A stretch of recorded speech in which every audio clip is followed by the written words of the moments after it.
Okay, our next presenter this morning is Tom Wittenschlager with AYRO Inc. Hey guys, good morning. We're going to take a little journey into the world of electric vehicles. And I promise you it's going to be cool and fun because electric vehicles generally aren't cool and fun, but this is going to be cool and fun. So thanks for coming. I'll point out the customary forward-looking statements. So look, our company is in the low-speed electric vehicle space. Generally, the reason people adopt a low-speed electric vehicle fleet is for economic leverage, cost savings. They also adopt it for sustainability reasons.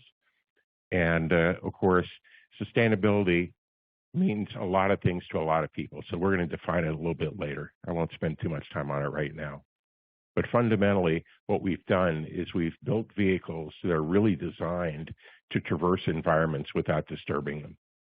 So it's like the Heisenberg uncertainty principle in reverse, for those of you that studied physics. So, hey, the company was founded in 2017. We're in Round Rock, Texas. That's just north of Austin. As I mentioned, we design and manufacture low-speed electric vehicles, and we design them and manufacture them and support them and source them all in the United States. We're kind of proud of that. They're purpose-built. They're highly customizable. They're perfectly suited for all kinds of environments, like indoor environments where exhaust is problematic, last mile extension, stadiums, marinas, all the places where last mile extension makes a bunch of sense. What we are building is a family of vehicles that are all built around common components. So the idea, I've been building products for 40 years. And the idea is once you tool something one time, tooling's expensive. And really good components and good tooling is not just expensive, but takes a lot of time. So once you've got that, it just makes sense to use it in as many ways as you can. And that's where you get tremendous economic leverage. That's exactly what we're doing. And our vehicles are web connected, which means they can be operated collaboratively rather than individually. The impact of that on total cost of ownership and on efficiency is amazing. Right now, we have 37 million shares outstanding, a market cap at 21 million, with 48 million in cash.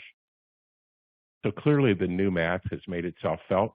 Let me say it again: 48 million in cash and 21 million market cap, no debt. So our current cash runway is 2 years, and we're introducing product in the next 3 months.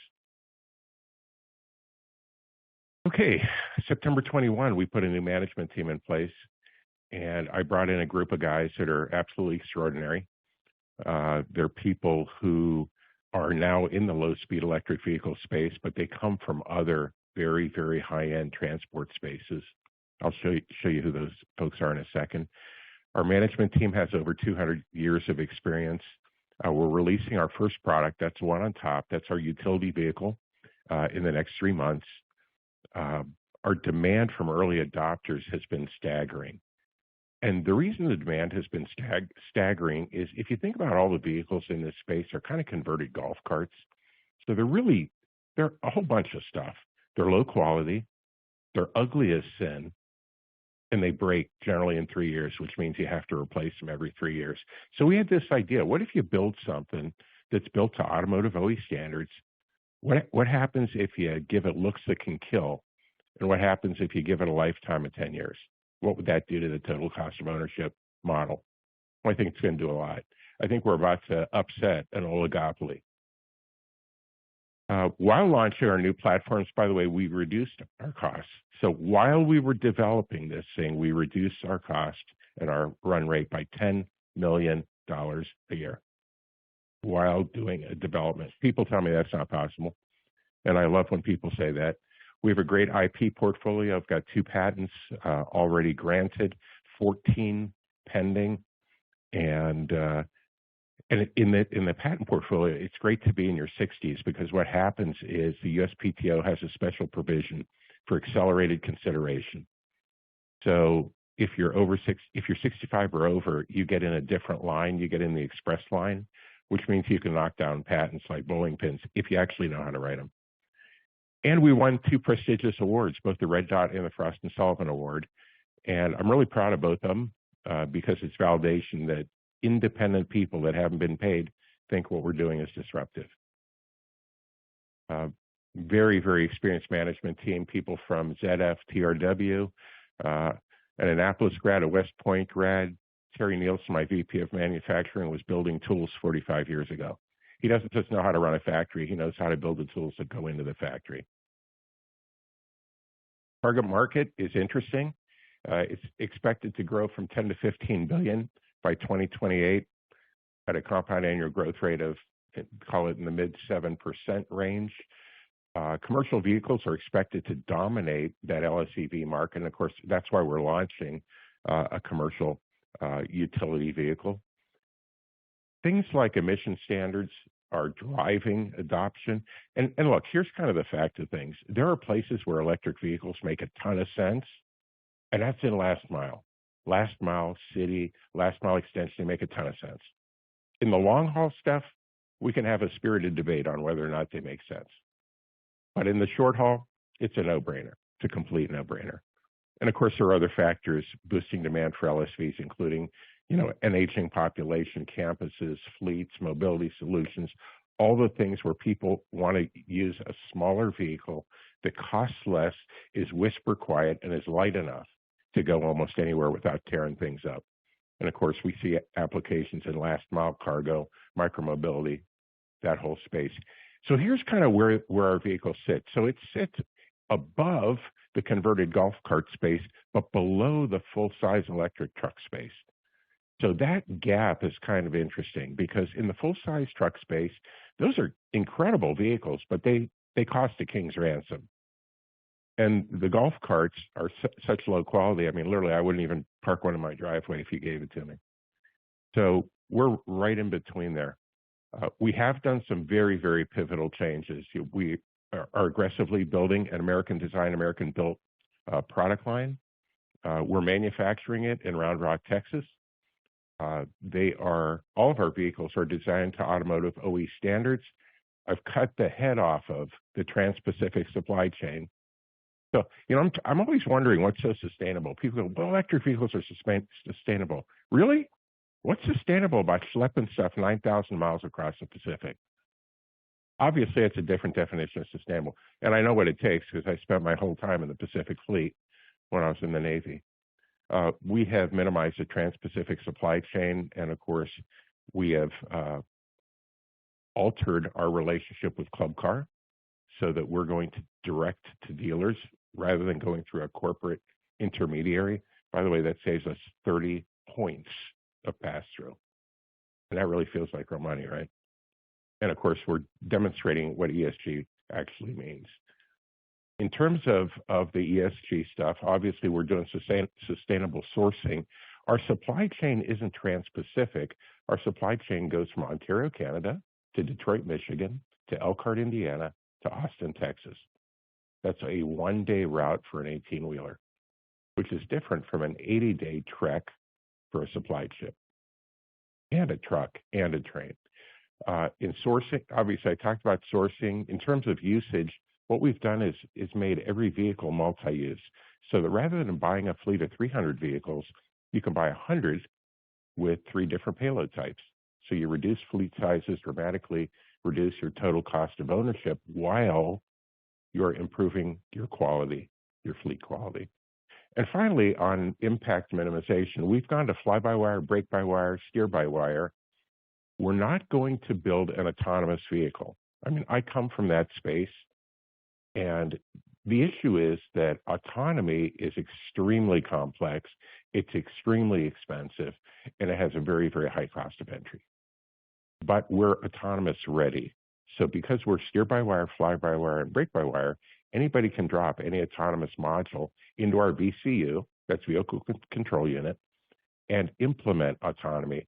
So I'd rather build the platform and let other people take the ultra-high risk stuff than us taking the ultra-high risk stuff. This is our product line, the Vantage, the Valet, and the Vapor.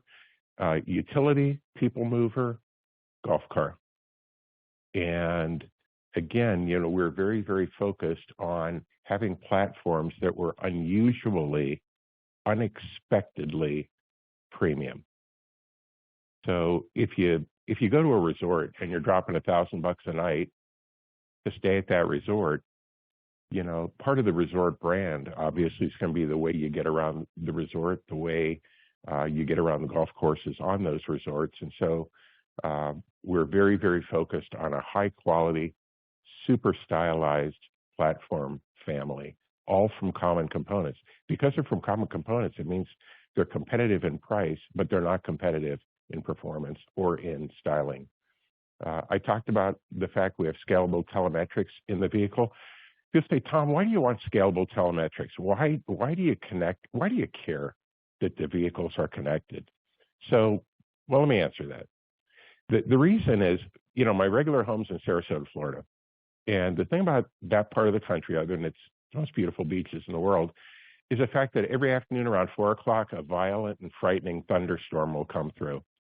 It happens almost every day. And whether you're a boater and you're out on the water, or you're a golfer and you're out on the golf course, it's coming. And I'm not talking like a little bit of lightning. I'm talking about lightning that will really get your attention. So with scalable telemetrics, we can literally send alerts to the vehicle when weather's coming in. We can tell people, hey, weather's 5 miles away. It's 2 miles away. At 1 mile, get off the course. Put your clubs down. Unless, well, never mind. I won't make a joke about putting your club up in the storm. But fundamentally, that kind of when you consider the impact of being able to do that, think about what that means for your insurability. Think about what it means for your liability overhang. Think about what it means to be able to get people off the grass and onto the golf course before the rain arrives so that you don't have a massive course maintenance expense. These are all kind of really important things if you actually run a place like that. And we're the only vehicle in the world that can do it. Our utility vehicles come with a variety of payloads. This is just kind of what they look like because all of us like to look at pictures. Being able to buy one vehicle and 4 payloads means you can spend about 40% less on fleet deployment and get a fleet that is substantially better in quality. Our production facility is now stood up. It's in Round Rock, Texas. We're shipping our first product, Q2 2023. The 2 additional products you saw, which are the People Mover and the golf car, will ship before Christmas time.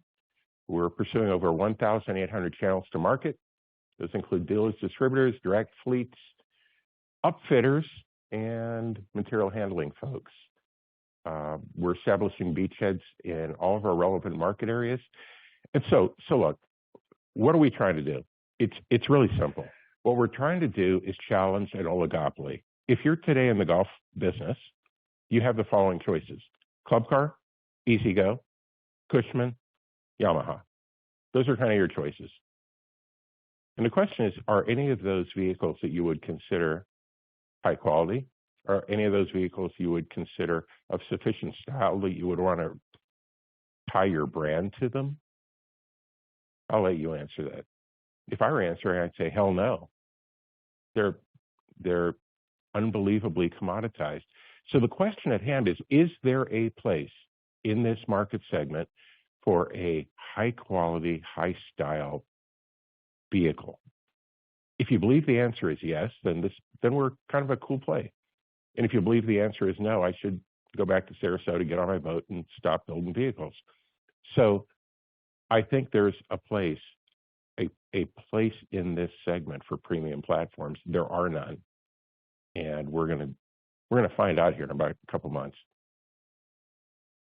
On the achievement side, hey, we won 2 awards that are really kind of cool. One's a Frost & Sullivan Award on new product innovation. And the reason Frost & Sullivan's exciting to me is because they're independent.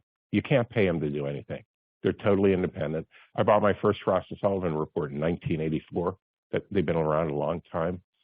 And when they give you an award, it's real, But the one I'm really proud of is Red Dot. Red Dot it's a German award. Red Dot is in Essen, Germany. They're kind of the award of pinnacle design in the world. Getting a Red Dot award is like getting a Michelin star if you run a restaurant. And guess what? We got one in year one. Now, most people say that's not possible. There are people that go through their whole career and never get a red dot. We got ours. And by the way, the guys who get red dot awards are people you might have heard of, like Dyson, Maserati, Bose, people like that, and also us. Last thing on IP, I mentioned we have 4 design patents, 12 utility patents pending, of which 2 have already been granted. Our trademarks are all submitted. So we're building a war chest of IP to match the war chest of platforms that we're building. And that work is going quite nicely. Can I answer any questions for anybody? Yes, sir. Please.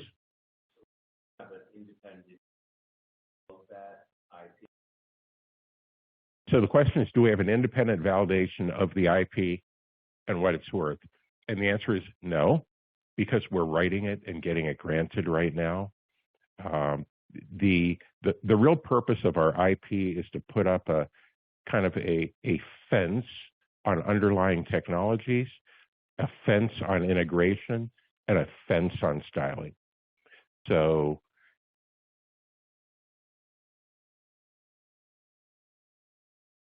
pending, right? So we have 2 granted already, a design patent granted and a utility patent granted. I've got another 12 pending right now, and I'm writing 4 more as we speak. So for the record, I mean, patents is something I've been doing for a lot of years. I have 47 patents myself. So it's not something that's unfamiliar to us, if you know what I mean. Any other questions? Yeah. Yes, sir.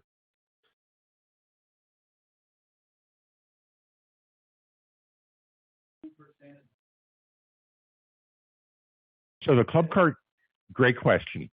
I'll give you a really good idea. How about if I give you precise numbers? Would that be cool? Oh, really? Well, if you go buy a club car Garia Urban today, which I did, and I got the members family special price, Tom, just for you price, $38,000. Okay? We're selling this for $35,000. I hope that's sufficiently approximate. Hang on, let me get, yes, sir.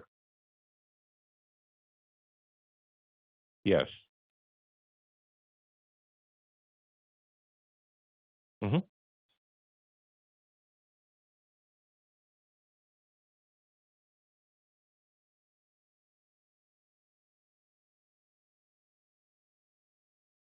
Yep.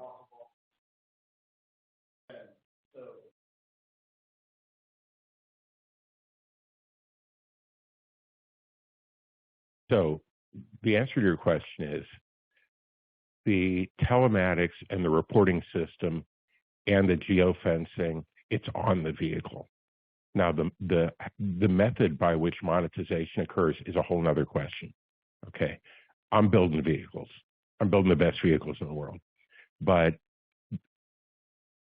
there will be a tremendous monetization opportunity. My preference would be to have someone else do it rather than us, because I want to stick to my knitting. I want to build vehicles and let somebody else do. But the data you refer, spot on. Yeah, it's on the vehicle, it's reported, and it's monetizable. So I'm sure that'll be a nice discussion with someone else. Yes, sir. I'm coming back. Yeah. I'm trying to reconcile it too.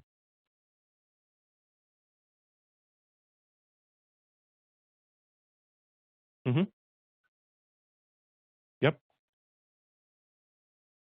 Sure. Well, let me tell you what was reported in our last filing. And luckily, our auditors are in the room. So I know that what I say has to be correct, or I'll get smacked down in like 12 seconds. But so what our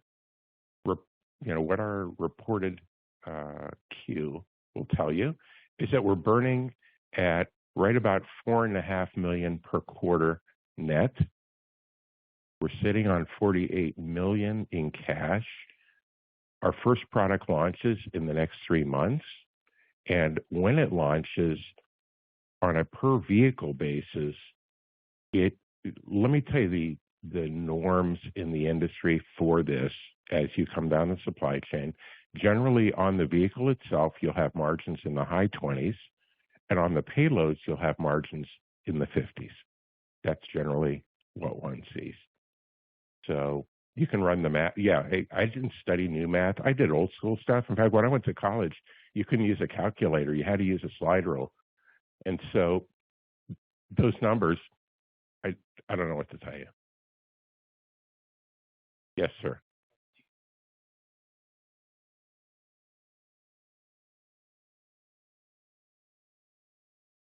So here's the deal.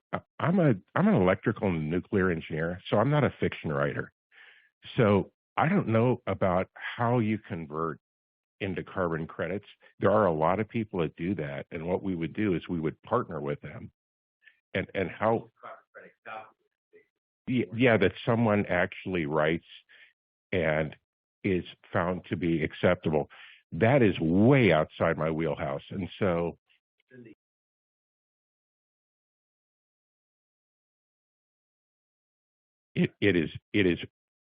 It will have a very important aspect. We'll probably be the only, well, not probably, we are, I believe, the only vehicle that both meets Buy American standards and ESG standards legitimately. Yes, sir. Yes. Yeah, we showed it in Baltimore at the National Fleet Manager Show 2 weeks ago. And yeah, it was, call me crazy, it was a real vehicle. Yes, sir.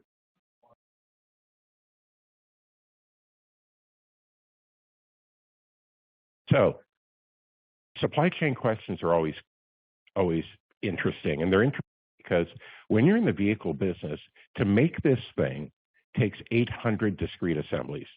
So 800 pieces comprise a full vehicle.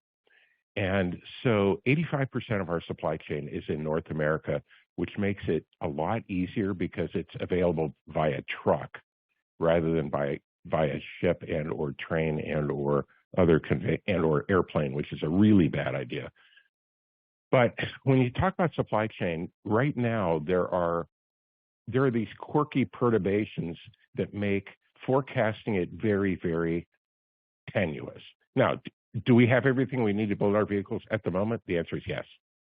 But what's going on in the world? Well, let's see. There's a shortage of stainless steel in Italy. And in Italy is where our steering wheels come from. And you go, holy crap. Well, why didn't you anticipate a stainless steel shortage in Italy? Yeah. And the other phenomenology in the EV space is that the battery world in North America is overstressed, but the battery world elsewhere in the world is understressed. So you have these supply chain ups and downs that are just part of the course of business. But I don't know what to say, because out of 800 pieces, you simply expect to hit some turbulence. It always happens.